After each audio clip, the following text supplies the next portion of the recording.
talk about the addiction cycle and all this definition and all these things now, it will help you to understand it.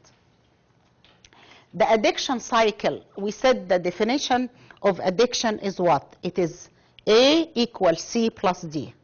So it starts with fantasy. It's usually, it starts in the mind. It starts in the mind. Person craving something. If it's food, they see advertisement about food and they start to think in their mind. And usually this addiction cycle, it applies to all addictive agents. Start in the mind. And then it became what? It became a habit.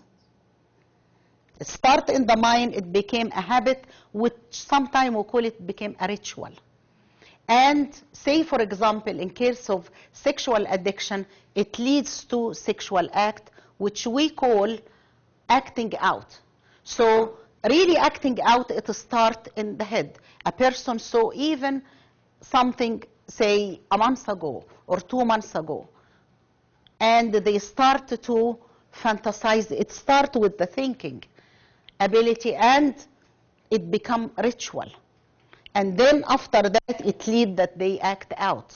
And then what had happened after they act out? It results in what? Despair and shame. And because they feel terrible inside them, they need to numb this feeling. And what will happen? The cycle starts all over again. See how is it? So when we treat an addict, what we do? We try to break the cycle in anywhere here. Usually it starts in the mind, especially with sexual addiction, which I'm going to have like a whole lecture, next one about sexual addiction. But you can break it at any time. If you can break it at any time, it will be great that you can help the person. Otherwise, it will become a cycle. And the cycle, it come over and over. A fantasy, become a ritual or a habit, and then person will start to act out, feel terrible, feel guilty, feel shame, want to numb this feeling by repeating the same thing all over again. We're going to talk more about this cycle. 4 criteria that define sexual addiction. Unmanageability, progression, tolerance. What that means? Their life, it is not, they cannot cope. And that's what I mean by unmanageability. Some people, they really don't understand what the word sexual addiction mean. It's an agent. It is exactly the same like drug and alcohol. Like any of those agents I give you. It is not about the element or the addictive agent. It is about what? About numbing the feeling. Some people, when they feel bad, they will feel shame, or they have their own thinking, wrong thinking, that I am going to amount to nothing, some of them, or I am a mistake, or I'm not going to do anything, or whatever, any of those faulty thinking. It will lead to, I don't want to deal with this, so what's happening? That they go through that cycle over and over again. So some of them, they numb the feeling with what? With drug, with alcohol, with gambling, and so on and so forth. And we're going to go talk more and more about different examples. So by definition, like I said, there is an escalation. There is always more. It's a progression. It always go to the worse. It doesn't go less unless you break the cycle. If you break the cycle, things will be achieved.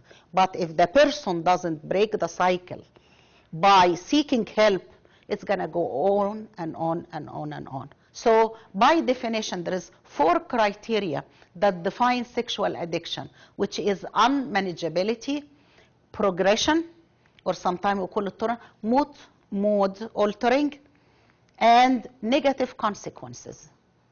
Of course, when their life is unmanageable, things is getting worse, it alters the mood. Doesn't really matter what kind of agent they are using.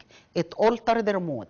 And, of course, fourth step, it is a negative consequences. And that's when they really, what we call, when they hit the bottom, that's when they start seeking help. Warning signs. How can you tell, say, in the family situation, or like we did talk early, say in Sunday school or in any ministry, some of the warning sign is what? Deterioration in family relationship. Deterioration in school or work performance. Some of you who are teacher, and then 1 year you find a student, he's an A student, and then the second year they are barely making it, getting C and a D, something is not really right here. So those are some warning signs. Negative personality changes. Some of them, they get irritable, they get very moody. Some of them, they get either isolated, or some of them, they get very violent. So you will see that the person, definitely there is a change in their personality. That's not the person I know. So, and that's how some people, when they work as teachers in the school environment, that's how can some of them, they tell, you know, if the student, their student are using or abusing drugs or pills or whatever agent. Of course, lifestyle changes. There is also a lot of a change in their sleeping pattern. That is the last they get in legal problems. If they are using alcohol and it's escalate, you will find DUI. Or driving under influence, they are being caught by the police if they are drinking, and some of them, as a matter of fact, I don't know if you heard in the news, it was lately a woman, I think it have her kids with her in the car, and she was in a party, and she was drinking heavily, and she swung to the other lane and caused a big crash and big accident. And I think she have, what, 3 or 4 kids, or I don't know whose neighbor's kids, 5 of them, they were been killed.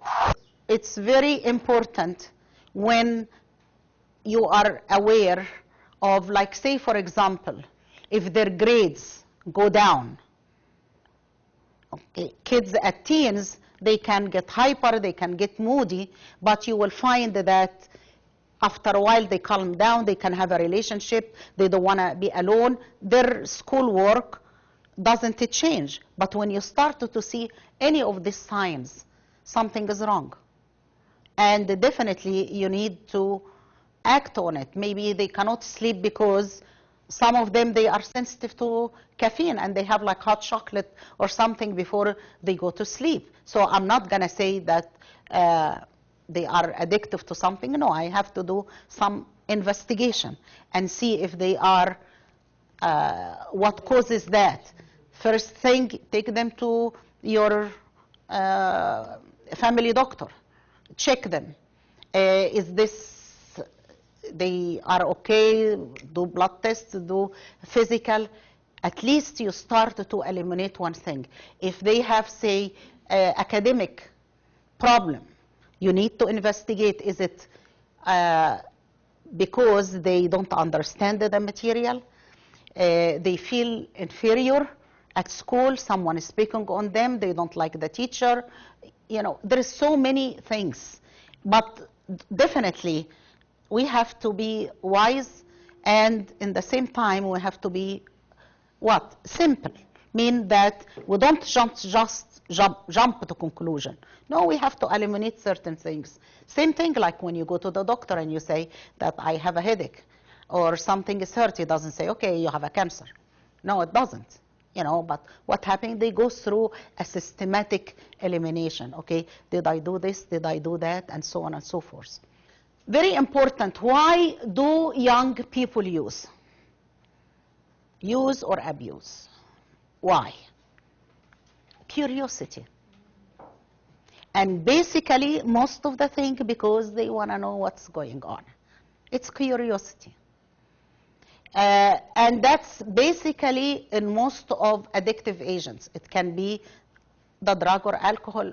And now, 11 years old, when they are at school, and if there is no filter or there is no filter at home on the computer, and it happens several times that so many kids, someone at school give them a website. And that's what had happened. They go and search for that website. And I met someone recently in one of the convention. I think it was 15 or 16 years old girl. And I was talking about the media. And surely I mentioned some of things very lightly because the kids were in that age. And she came and she talked to me and she said, "Can I email you?" I said, "Sure you can. This is my email, but would you like to talk about something?" "Oh, no, it's terrible and all." And I said, "I'm here for you. If you feel comfortable, you can talk." And surely enough, she was a sex addict. How to start? She's like 15 or 16. She started 3 years ago. So when she was what? 12 or 13. And I, just out of, from the normal questions, what had happened? She said, "I was at school and one of the girls, she wrote a website and I went and I looked at it and that's how it started." And she was really struggling hard. It started with curiosity and it ended to be an addiction. That's why our role really as a Sunday school teachers to help them, and I'm going to give you some tools in my next lectures, how we tell them that if you know that that's evil, you don't even fool around with it. You don't even touch it. You don't even come close to it. It is always you turn them off when you say no. But when you give them a logic answer and a logic explanation, believe it or not, they will listen to you, especially if you are in, like, say, Sunday school teacher, and they see that you care and, about them and all, they will really respond to you. And like you said, the way you approach them, it is very important. So some of them, like I said, okay, someone pass a website, go ahead and look at it. So usually they use because of curiosity. Or we're bored, thrill seeking, it's like you are in a roller coaster. Unsupervised time, definitely low self-esteem. People who tend to use, they want to feel good about themselves.